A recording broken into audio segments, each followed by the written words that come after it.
tata negara. Anda setuju dengan apa yang disampaikan oleh Bung Ferry dan Bung Said?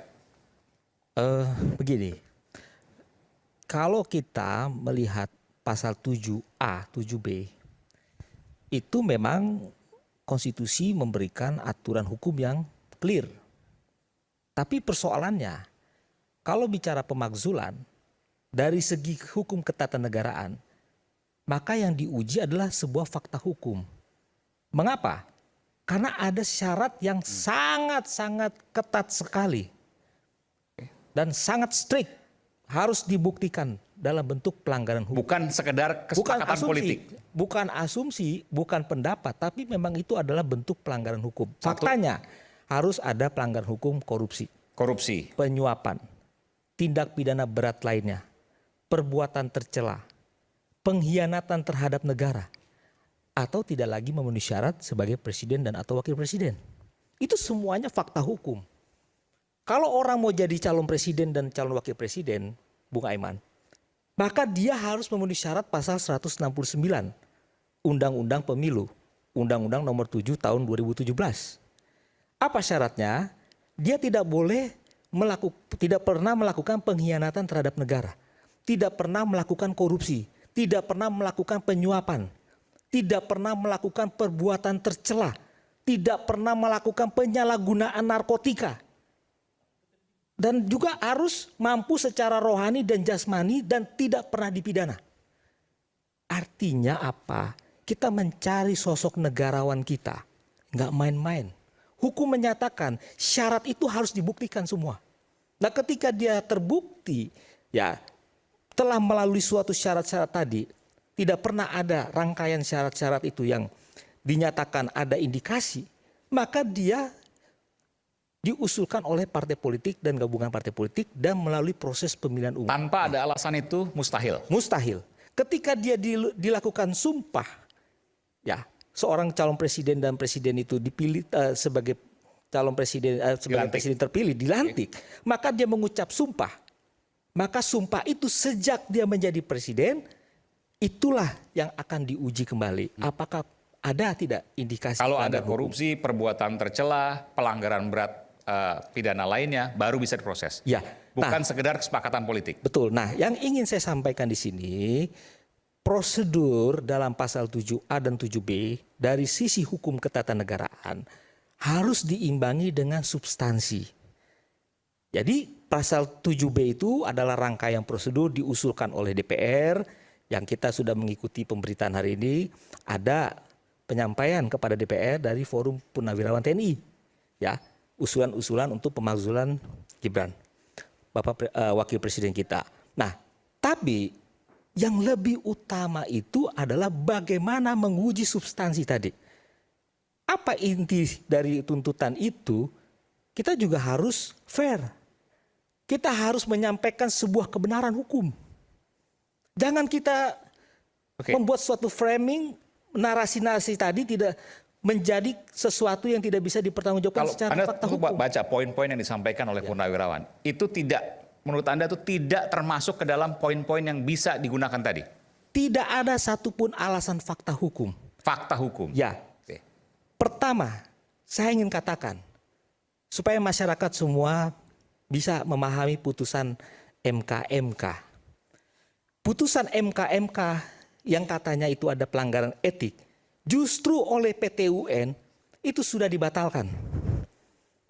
Dan justru di dalam pertimbangannya putusan PT UN itu mengatakan penerbitan putusan MK-MK menyalahi prosedur secara peraturan perundang-undangan dan peraturan PMK nomor 1 tahun 2023. Kemudian di halaman berikutnya dikatakan bahwa dengan adanya ketua merangkap anggota MK-MK Profesor Jimli, justru Profesor Jimli itu tidak sesuai dengan Undang-Undang MD3. Karena pada saat itu beliau sebagai anggota DPD aktif. Sehingga PT UN berpendapat dalam putusan PT UN, Profesor Jimli dari segi aturan dan etik tidak tepat menduduki posisi sebagai Ketua Majelis Kehormatan MK-MK. Jadi yang melanggar etik adalah Profesor Jimli Asidiki. Itulah yang menjadikan putusan MK-MK ini disalahgunakan persepsinya seolah-olah terjadi pelanggaran etik kepada Yang Mulia Profesor Anwar Usman. Saya lihat Bung Ferry senyum-senyum, Anda mau menyampaikan sesuatu. Pertama, surat dari Purnawirawan itu memang bukan fakta hukum. Dia adalah aspirasi disampaikan ke DPR. Proses di DPR juga bukan fakta hukum. Namanya saja pendapat DPR. Kapan fakta hukumnya dibongkar? Di sidang di Mahkamah Konstitusi. Melalui putusan MK itulah nanti akan diperiksa fakta-fakta hukum itu semua. Ini sampai ke MK saja belum berani gitu ya. Parlemen harus memastikan bahwa segala problematika itu dibuktikan nanti di Mahkamah Konstitusi. Di sana fakta hukumnya. Nah, belum tentu juga Gibran salah. Jadi jangan terlalu khawatir juga. Saya nanti kembali lagi Pak Iman. Di MK akan dibuktikan. Nah, menarik prosesnya kepada putusan petun bisa jadi perdebatan yang tidak diperlukan. Karena semua punya standing gambaran soal apa yang terjadi di MK-MK. Faktanya kok terbuka di MK. Kesalahan Prof. Jimli menurut saya satu. Pak Ferry, Mas Ferry bentar ya. Putusan PT UN, kita sebagai warga negara Indonesia yang baik, itu sudah berkekuatan hukum tetap.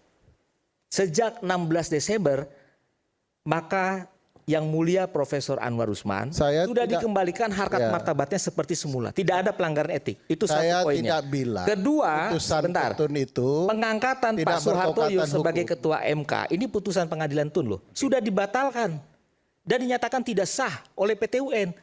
Itu sejak 16 Desember 2024, pengangkatan Ketua MK Pak Soehartoyo sudah dinyatakan batal dan dinyatakan tidak sah karena itu merupakan tindak lanjut putusan MK-MK tadi yang diputus oleh Pak Jimli, yang sebetulnya Pak Jimli menurut putusan PT UN tersebut melanggar etik. Justru yang melanggar etik adalah beliau. Jadi putusan itu bukan tidak berkekuatan hukum, tapi di mana sih di muka bumi putusan tidak diperdebatkan? Saya maksud diperdebatkan. Jangan ditarik ke sana, itu melarikan dari pembicaraan inti kita. Kalau kontroversial banyak sekali di Republik ini. Fokus kepada apakah DPR akan membongkar kasus Fufu Fafa itu siapa? Ya. Apakah terjadi peristiwa yang luar biasa di Mahkamah Konstitusi sehingga seseorang yang tidak memenuhi syarat awalnya menjelang pendaftaran di pemilu presiden tiba-tiba melalui putusan itu memenuhi syarat. Secara ilmu, ini soal usia nih maksudnya? Iya, soal usia. Secara ilmu kepemiluan itu dilarang. Bagi saya yang belajar hukum ini mencurigakan. Kita punya niat nggak membongkar peristiwa yang patut dipertanyakan abad ini, gitu ya, sampai ke sidang di PBB bahkan ya, ternyata ini dipertanyakan. Kita harusnya membongkar ini bersama. Nah, tinggal ini hak parlemen sekarang. Semua ada di parlemen haknya. Yang saya maksud dengan proses yang rumit, memang begitulah prosesnya. Sistem dibuat rumit untuk memberhentikan presiden dan wakil presiden. Tapi bukan tidak bisa. Saya luruskan Pak Ferry ya, mohon maaf ini. Tunggu, karena nanti, sudah jauh nanti. ini melenceng ini. Nah, supaya Anda paham juga bahwa ini benar di dalam konstitusi begitu. Nah, prosesnya setelah dari DPR bukan otomatis dia berhenti. Ada forum khusus yang dibuat. Nama istilah ketatanegaranya forum privilegiatum, forum khusus. Karena yang mau diadili presiden dan atau wakil presiden di Mahkamah Konstitusi. Bung Aiman dan publik mestinya mulai bertanya-tanya. Kalau DPR jadi mengajukan ke MK, akankah ada proses yang fair? Karena sang paman masih di sana. Publik kan mempertanyakan, boleh saja kalian melakukan berbagai cara politik, tapi proses peradilannya harus fair. Kemarin terjadi penyimpangan di MK, sekarang mau dibuktikan penyimpangan itu di MK. Bagi saya ini timbul pertanyaan, mampukah MK setelah DPR betul-betul membongkar kecurangan pemilu dalam konteks ini permainan putusan Mahkamah Konstitusi? Mampukah MK membongkar ya, permainan dunia elektronik di mana ada akun Fufu Fafa yang dikaitkan dalam batas penalaran yang wajar, ada sindikasi. Harusnya DPR berpendapat ini patut dibongkar. Di mana membongkarnya? Ya di Mahkamah Konstitusi. Apakah